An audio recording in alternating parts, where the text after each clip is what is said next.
जो क्रूस पे कुर्बान है, वो मेरा मसीहा है।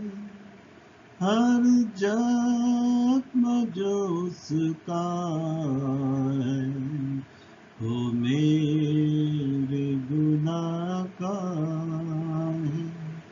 जो क्रूस पे कुर्बान है, वो मेरा मसीहा है। हर जख्म जो उसका है, वो मेरे गुनाह का है। इस दुनिया में ले आए मेरे ही गुनाह उसको, मेरे ही गुनाह उसको। ये जुल्म सितम उस पर मैंने ही कराया है, मैंने ही कराया है। जो क्रूस पे कुर्बान है, वो मेरा मसीहा है। हर जख्म जो उसका है, वो मेरे गुनाह का है।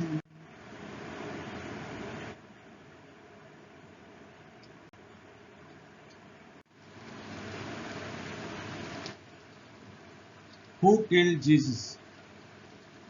यीशु को किसने मारा? यह क्लिप्स मेल गिब्सन द्वारा निर्मित फिल्म पैशन ऑफ क्राइस्ट से ली गई है।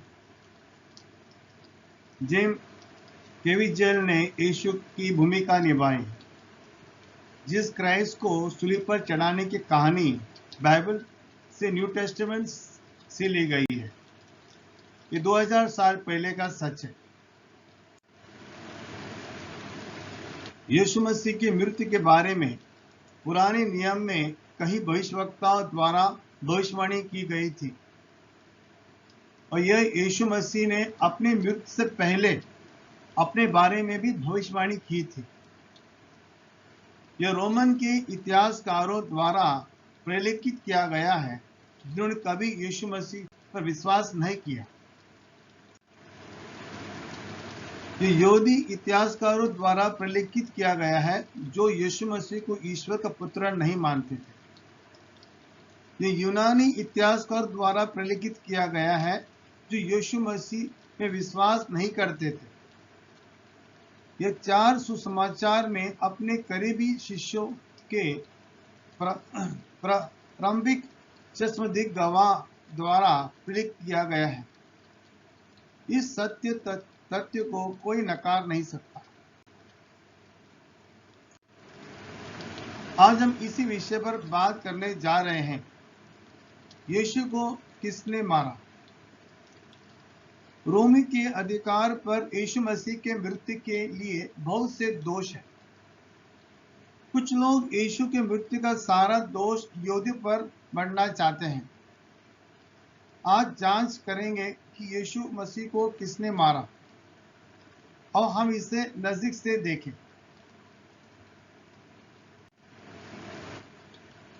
क्या यह रोमन अधिकार है जिसने यीशु मसीह को मार डाला?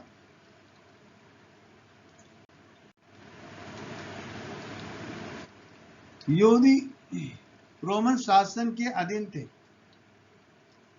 इसलिए उन्हें किसी को मौत की सजा देने का कोई अधिकार नहीं था। यूहन्ना चैप्टर 18 में 28 से 31 पढ़ेंगे। और वे यीशु को कैफा के पास के किले को ले गया, और भोर का समय था, परंतु वे आप किले से भीतर न गए ताकि अशुद्ध न हो, परंतु फसह खा सके। तब पिलातुस उनके पास बाहर निकल कर आया और कहा, तुम इस मनुष्य पर किस बात की नालिश करते हो? उन्हें उससे उत्तर दिया, यदि वह कुकर में न होता तो हम उसे तेरे हाथ न सौंपते। पिलातुस ने उनसे कहा, तुम ही इसे ले जाकर व्यवस्था के अनुसार उसका न्याय करो। यहूदी ने उनसे कहा, हमें अधिकार नहीं किसी का प्राण ले। यानी हम देखते हैं कि यहूदी को कोई अधिकार नहीं था किसी का हत्या करने के लिए, मृत्यु देने के लिए। वो सारा अधिकार रोमन के हाथ में था।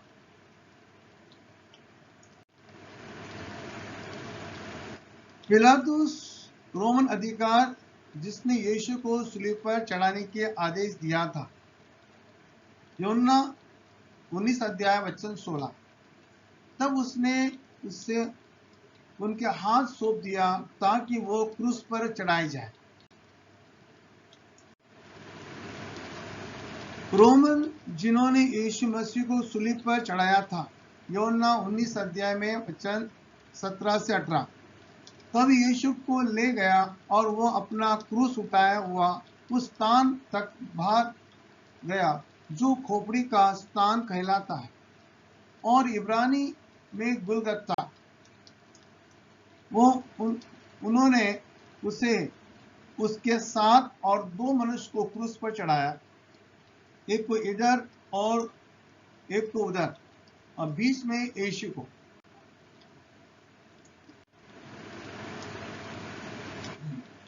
यूहन्ना 19 अध्याय वचन 23। जब सिपाही यीशु को क्रूस पर चढ़ा चुके तो उसके कपड़े लेकर 4 भाग किए, हर सिपाही के लिए एक भाग, और कुर्ता भी लिया, परंतु कुर्ता बिन सियोन ऊपर से नीचे तक बुना हुआ था। इसलिए उन्होंने आपस में कहा, हम इसको न फाड़े परंतु इस पर चिट्ठी डालें कि वह किसका होगा। तो हम देखते हैं यूहन्ना 19 अध्याय में 31 से 34। और इसलिए कि वह तैयारी का दिन था, यहूदी ने पिलातुस से विनती की कि उनके टांगे तोड़ी दी जाएं, वे उतारे जाएं, ताकि सबत का दिन वे क्रूस पर न रहे, क्योंकि वह सबत का दिन बड़ा दिन था। तो सिपाहियों ने आकर पहले के टांगे तोड़े, दूसरे के भी, और उसके साथ क्रूस पर चढ़ाए गए थे। परंतु जब वो यीशु के पास आकर देखा कि वो मर चुका था, तो उसके टांगे नहीं तोड़े।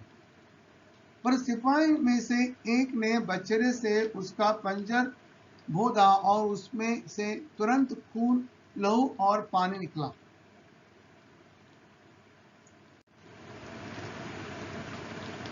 यूहन्ना 19:38 पढ़ेंगे। इन बातों के बाद अरिमतिया से यूसुफ ने, जो यीशु कहलाता था परंतु यहूदी से डर से इस बात की छिपाए रखता था, पिलातुस से विनती की कि मैं यीशु का लौत ले जाऊं।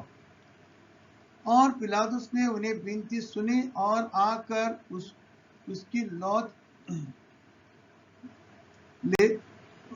ले गया।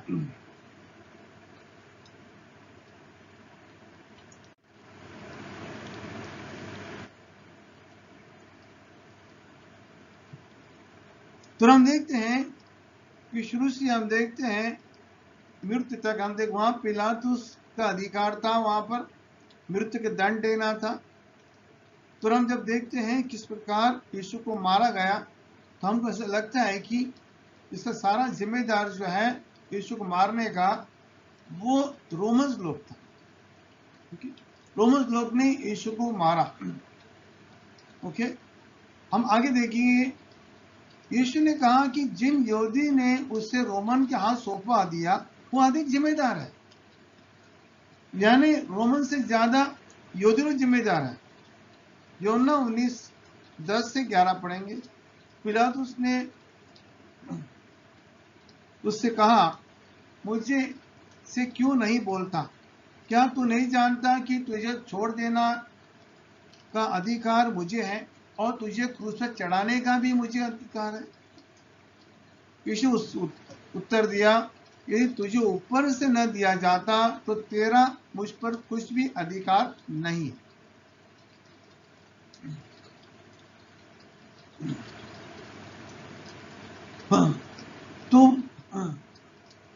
तो तेरा मुझ पर कुछ अधिकार न होता, इसलिए जिसने मुझे तेरा हाथ पकड़ा दिया है उसका पाप अधिक है। तो यीशु मसीह हम देखते हैं कि यहाँ पर हम देखते हैं यीशु मसीह कहते हैं कि जिसने मुझे तेरा हाथ पकड़ा दिया वो अधिक पाप किया। यानी यीशु मसीह को रोमन हाथ में जो सौंप दिया था वो यहूदी लोग थे। क्या ये यहूदी थे जिन्होंने यीशु को मार डाला? खैर इतने जल्दी नहीं, हमें एक और सवाल पूछना चाहिए। यहूदी पिलातुस को यीशु को सूली चढ़ाने के लिए विवश किया। यूहन्ना 19:12 से 15 पढ़ेंगे। इससे पिलातुस ने उसे छोड़ देना चाहा, यानी पिलातुस यीशु मसीह छोड़ना चाहता था, परंतु यहूदी ने चिल्ला कहा, यदि तू इसको छोड़ देगा तो तेरा भक्ति कैसर की ओर नहीं है। जो कोई अपने आप को राजा बनाता है वो कैसर का सम्मान, जो अपने आप को राजा बनाता है कैसर सम्मान करता है। ये बातें सुनकर पिलातुस यीशु को बाहर ले गया और उस पर एक चबूतर था, उस इब्रानी में गलबता कहलाता था, और न्याय आसन पर बैठा। यह फसह की तैयारी का दिन था और छठे घंटे के लगभग था। तब उसने यहूदी से कहा, देखो यही है तुम्हारा राजा। वे चिल्लाए और कि ले जाओ और उसे क्रूस पर चढ़ाओ। पिलातुस ने उससे कहा, क्या मैं तुम्हारा राजा क्रूस पर चढ़ाऊं? महाजब उत्तर दिया, कैसर को छोड़, हमारा और कोई राजा नहीं। तो हम देखते यहाँ पर रोमन अधिकार जो थे वो यीशु मसीह को छोड़ देना चाहते थे, तो उसको सूली चढ़ाना नहीं चाहते थे, लेकिन वो यहूदी लोग जो थे वो उसको उस्का रहे थे, विवश कर रहे थे कि तू उनको सूली पर चढ़ाओ।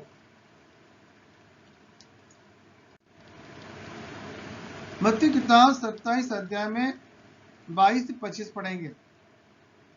पिलातुस ने उनसे पूछा, फिर यीशु जो मसीह कहलाता है क्या करो? सब ने उससे कहा, वो क्रूस पर चढ़ाया जाए। हकीम ने कहा, क्यों? उसने क्या बुराई की? पर वे सब चिल्ला करने लगा, वो क्रूस पर चढ़ाया जाए। पिलातुस देखा कि कुछ बन नहीं पड़ता, परंतु इससे विपरीत हल्लड़ होता जाता है, तो उसने पानी लेकर भीड़ के सामने अपने हाथ धोए और कहा, मैं इस धार्मिक के लोग के से निर्दोष हूं, तुम ही जानो। सब लोग ने उत्तर दिया, इसका लहू हम पर हमारे संतान पर हो।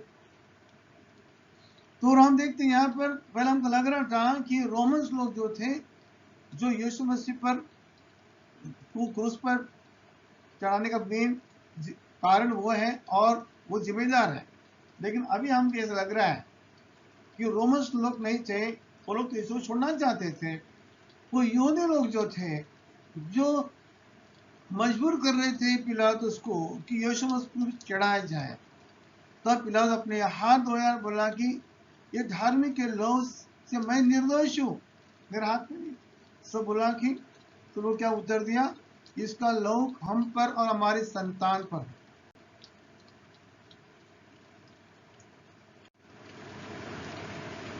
हम और आगे देखेंगे, 35 दिन में पतरस का उपदेश पर ध्यान देंगे। पतरस ने क्या कहा 35 दिन में? प्रेरित कामों के 2 अध्याय वचन 22 से 23। हे इज़राइल, एक बात सुनो, यीशु नाजरी एक मनुष्य था जिसका परमेश्वर की ओर से होने का प्रमाण उन सामर्थ्य कामों, आश्चर्य के कामों, चिन्ह के प्रकट है जो परमेश्वर ने तुम्हारे बीच में उनके द्वारा दिखलाया, जिससे तुम आप जानते हो। उसी को जब वो परमेश्वर को ठहराए हुई मनसा और ओनार से ज्ञान के अनुसार पकड़ा गया, तो तुमने अधर्मी के हाथ में उसे क्रूस पर चढ़ा कर मार डाला। तो इस बात में हम देखते हैं कि यहाँ पर यीशु मसीह का मारने का वो परमेश्वर का प्लान था। ओके, तो पतरस बोल रहा है कि ये परमेश्वर ने ठहराया हुआ प्लान था उसका कि यीशु मसीह को सूली पे चढ़ाए। यीशु की मृत्यु के बारे में, यीशु को उसकी मृत्यु के बारे में सब कुछ पता था। मत्ती किताब 26 अध्याय वचन 36 से 42 पढ़ेंगे। तब यीशु ने अपने चेलों के साथ गतसमनी में एक स्थान पर गया। अपने चेलों से कहने लगा कि यहीं बैठे रहना जब तक कि मैं वहां जाकर प्रार्थना करूं। और वहां पतरस और जबेदी के 2 पुत्रों को साथ ले गया और वो उदास व्याकुल होने लगा। तब उसने उनसे कहा, मेरा जी बहुत उदास है, यहाँ तक कि मेरा प्राण निकला जाता है। तुम यहीं ठहरो और मेरे साथ जागते रहो। फिर वो थोड़ा और आगे बढ़कर मुंह के बल गिरा और ये प्रार्थना करने लगा, हे पिता, यदि हो सके ये कटोरा मुझसे टल जाए, तो जैसा मैं चाहता हूं वैसा नहीं, जैसा तू चाहता है वैसा हो। यानी यीशु को पता था ये परमेश्वर का ये प्लान है कि उसको इस प्रकार क्रूस पर मरना है।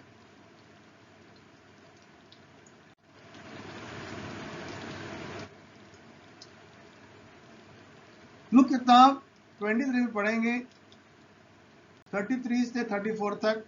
जब वे उस जगह जिसे खोपड़ी कहते हैं पहुंचे, तो उन्होंने वहां से और उन कुखरमे को भी एक दो दाहिने और दूसरे को बाएं क्रूस पर चढ़ाया।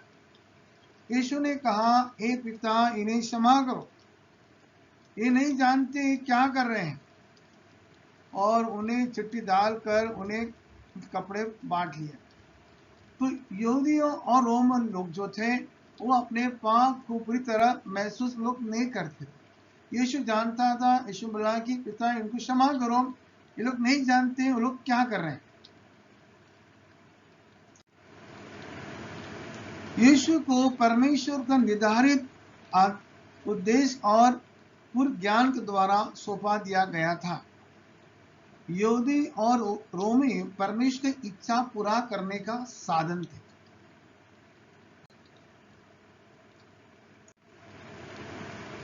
क्या परमेश्वर था जिसने यीशु को मार डाला? फिर से इतने जल्दी नहीं, एक अन्य प्रश्न पर विचार करेंगे। क्या पिता ने यीशु को क्यों मारा? यीशु ने पाप के छुटकारा के लिए अपना लहू बहाया। यीशु ने कहा कि उसका लहू पापों की क्षमा के लिए बहा जाना था। मत्ती किताब 26 अध्याय वचन 26 से 28 पढ़ेंगे। उसने उससे कहा, तू कहाँ है? जब वे खा रहे थे तो यीशु ने रोटी ली और आशीष मांगकर तोड़ी और चेलों को देकर कहा, लो खाओ, ये मेरी देह है। फिर उसने कटोरा लेकर धन्यवाद दिया और उनसे देकर कहा, तुम सब इसमें से पियो, क्योंकि यह वाचा का मेरा वो लहू है जो बहुतों के लिए पापों की क्षमा के निमित्त बहा जाता। यीशु मसीह कुछ जाने के पहला उसने जो भोजन करा, उसने कहा था कि जो रोटी लिया वो आशीष मांगा और तोड़ी और कहा कि लो, ये खाओ, मेरा देह है। फिर कटोरा लिया, धन्यवाद दिया और कहा, तुम इसमें से पियो, क्योंकि यह वाचा का मेरा लहू है, बहुतों के लिए पापों की क्षमा के निमित्त बहा जाएगा। मेरे यीशु मसीह अपने लहू बहाना चाहता था संसार लोगों पापों के लिए।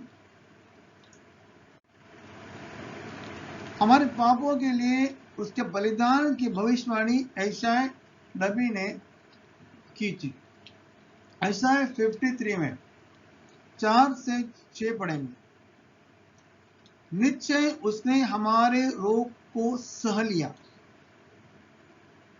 हमारे ही दुखों को उठा लिया, तो भी हमने उसे परमेश्वर का मारा कूटा दुर्दशा में पड़ा हुआ समझा। परंतु वो हमारे ही अपराध के कारण घायल किया गया, हमारे अधर्म कामों के हेतु कुचलाया गया, हमारी ही शांति के लिए उस पर ताड़ना पड़ी कि उसके कोड़े खाने से हम चंगे हो जाए।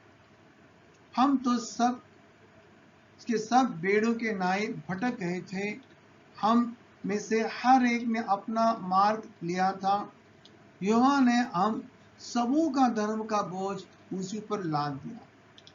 ऐसा नबी ने यीशु आने से कई वर्ष पहला उसने भविष्यवाणी किया था। यीशु मसीह के बारे में सिर्फ परमेश्वर का ही इच्छा था, संसार में आएगा, हमारे सभी लोगों को पाप को अपने ऊपर लेगा, परमेश्वर हमारे सारे पाप का बोझ उस पर डालेगा। ये सब बातें जो है भविष्यवाणी किया था यीशु आने से पहले, संसार में पहला। ऐसा 53 में वचन 10 से 12 पढ़ेंगे। तो भी यहोवा को यही भाया कि उसे कुचले, ने परमेश्वर को भाया उसे कुचले, उसने उसको रोगी कर दिया। जब तू अपने प्राण दोष बलि करे तो वो अपना वंश देखना पाए, बहुत दिन तक जीवित रहेगा, उसके हाथ से यहोवा का इच्छा पूरी हो जाएगी। वो अपने प्राणों का दुख उठाकर उसे देखेगा और तृप्त होगा। अपने ज्ञान के द्वारा मेरे धार्मिक दास बहुतों को धार्मिक ठहराएगा और उसके अधर्म के कामों का बोझ उठा लेगा। इस कारण मैं उसे महान लोगों के संग भाग दूंगा और वो सामर्थ्य के संग लूटपाट लेगा, क्योंकि उसने अपना प्राण मृत्यु के लिए उंडेल दिया। वो अपराधियों के संग गिना गया, तो भी उसने बहुतों के पाप का बोझ उठा लिया और अपराधियों के लिए विनती करता। इस प्रकार ऐसा नबी ने यीशु मसीह के बारे में वही किया था। तो हम देखते हैं यहाँ पर ये पूरी परमेश्वर का योजना था, किस प्रकार यीशु मसीह को सूली पर चढ़ाया जाए।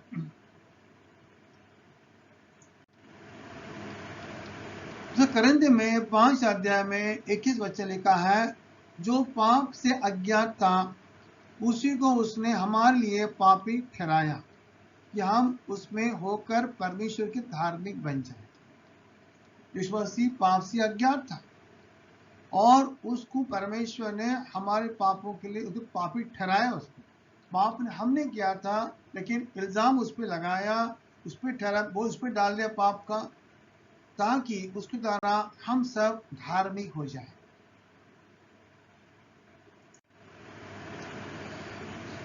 यीशु मसीह हमारे पापों के कारण मारा गया था। तो हम देखते हैं अभी यीशु मसीह हमारे पापों के कारण उसको क्रूस पर मारा गया। परमेश्वर उसको क्रूस पर मारा, इसलिए मारा गया हमारे कारण। ओके, रोमन और यहूदी ईश्वर का उपकरण थे, वे भी जिम्मेदार हैं, परंतु हम सब जो पाप के दोषी हैं यीशु का मृत्यु के लिए जिम्मेदार है।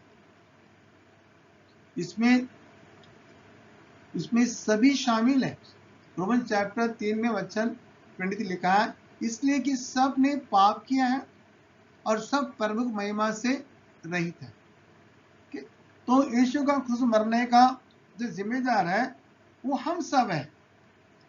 लेकिन हमको लग रहा था कि रोमन्स लोग थे, हमको लग रहा था यहूदी लोग थे, हम गुस्सा आ रहा था, कैसा मार रहे थे यीशु मसीह को। लेकिन असल में देखते हैं कि उसके मारने का, उसको मरने का जिम्मेदार कौन है? हम सब हैं। ओके, हम सब शामिल उसके अंदर, मारने में सब शामिल है।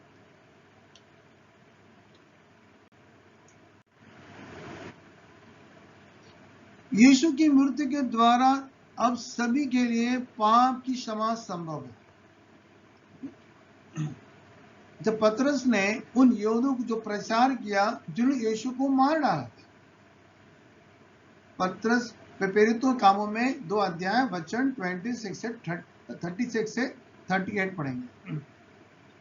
अब इज़राइल का सारा घराना निश्चय जान ले कि परमेश्वर ने उसी यीशु को जिसने तुमने क्रूस पर चढ़ाया प्रभु भी ठहराया और मसीह भी।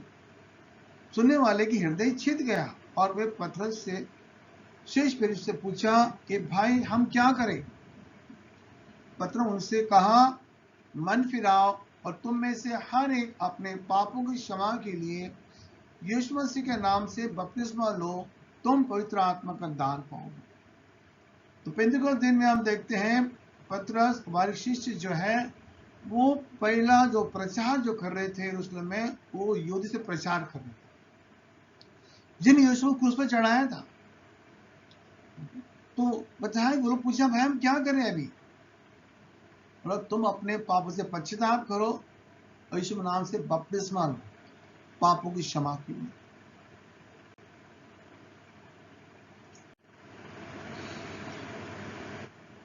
यीशु को किसने मारा? हम सभी जिन्होंने परमेश्वर विरुद्ध पाप किया है। हमारे पापों के कारण परमेश्वर ने अपने पुत्र को क्रूस पर मरने के लिए भेजा। जो लोग परमेश्वर को अनुग्रह को स्वीकार करते हैं उनके लिए एक और प्रश्न है जिस पर हम विचार करना चाहेंगे। क्या हम यीशु को फिर से क्रूस पर चढ़ाए? ये सवाल। ये संभव है कुछ लोग के लिए जो पाप की ओर लौटते हैं।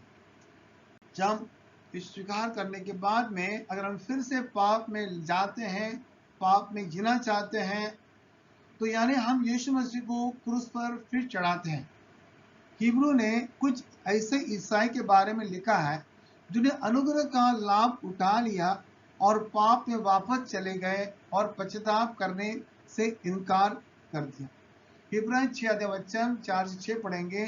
क्योंकि जिन्होंने एक बार ज्योति पाई, स्वर्गीय वरदान का स्वाद चख चुके हैं, पवित्र आत्मा के भागी हो गए हैं, परमेश्वर उत्तम वचन और आने वाले युग का सामर्थ्य स्वाद चख चुके हैं, यदि वो भटक जाए उन्हें मन फिराव के लिए फिर नया बनाना अनहोना है।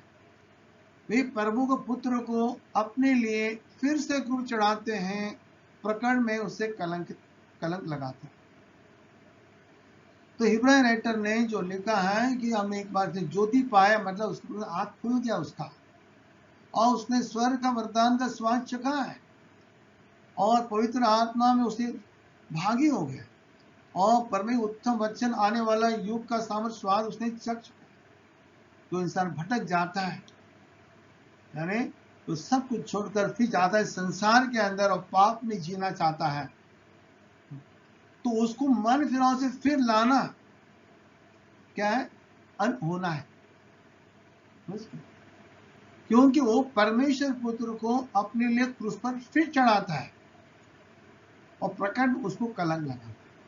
तो कितने लोग परमेश्वर आने के बाद में फिर से पाप में जीते हैं, वो यीशु मसीह को फिर से क्रूस चढ़ाना चढ़ाते हैं। लेकिन अगर हम जानबूझकर पाप में जीते हैं और पश्चाताप नहीं करते हैं, हिब्राई चैप्टर 10 अध्याय वचन 26 से 21 लिखा है, सच्चाई को पहचान प्राप्त करने के बाद यदि हम जानबूझकर पाप करते रहे तो पापों के लिए फिर कोई बलिदान बाकी न रहा। हाँ, दंड का एक भयानक बाट जोना, आग का जलन बाकी है जो विरोधों को भस्म करते हैं। यानी वो किसको लिख रहा है? मसीहों को लिख रहा है।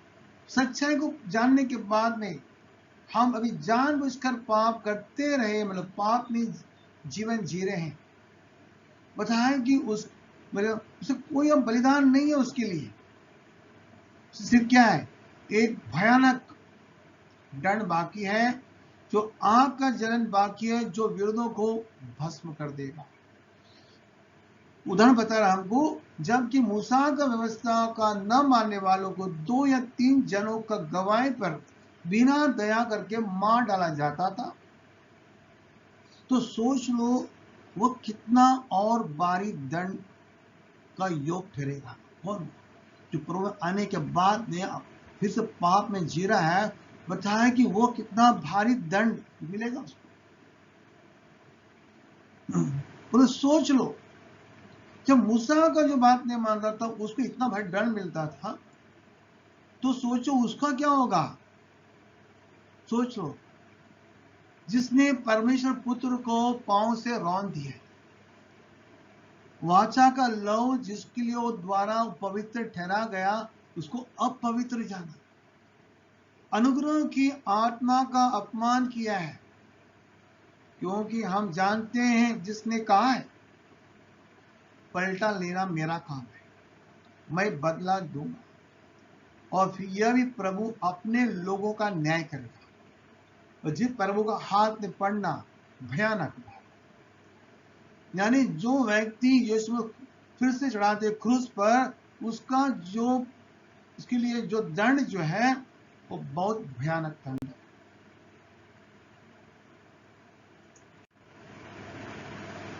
क्षमा उन लोगों के लिए हमेशा संभव है जो पापों को मान लेते हैं और पश्चाताप करते हैं।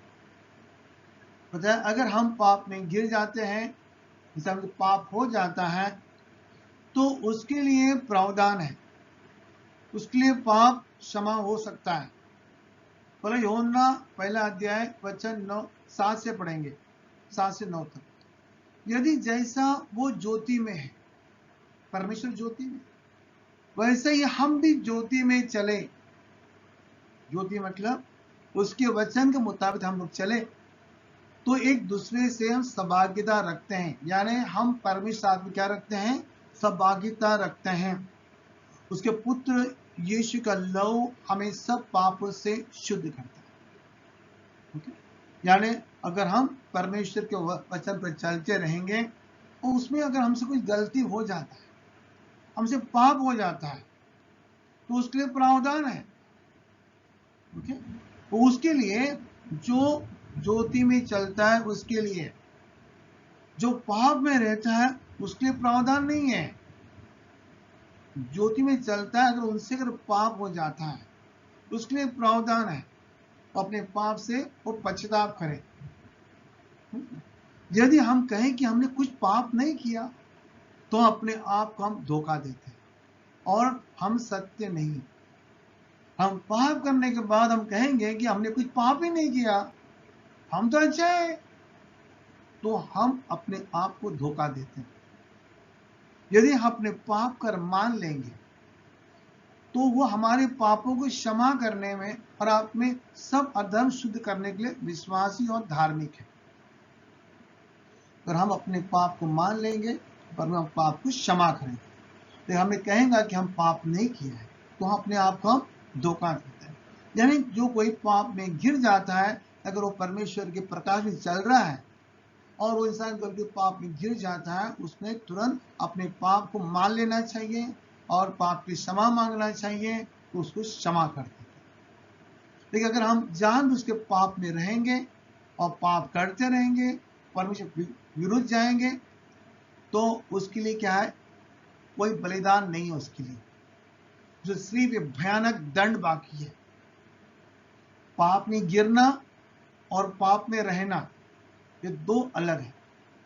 पाप में गिरना उसके लिए प्रावधान है, वो उसमें उसके लिए कुछ स्टेप है कि उसको कर पाप को मान लेगा, प्रार्थना करेगा, पश्चाताप करेगा, तो उसके लिए पाप को क्षमा हो जाता है।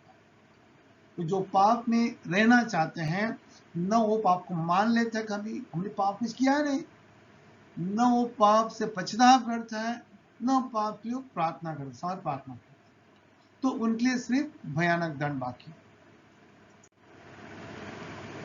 यीशु को किसने मारा? यहूदी और रोमन वास्तविक में सूली पर चढ़ाने में शामिल थे, इसलिए वे जिम्मेदार हैं। लेकिन परमेश्वर ने हमारे पापों कारण यीशु क्रूस पर मार डाला, इसलिए हम सभी इसका जिम्मेदार हैं। अब यीशु को कौन मार रहा है?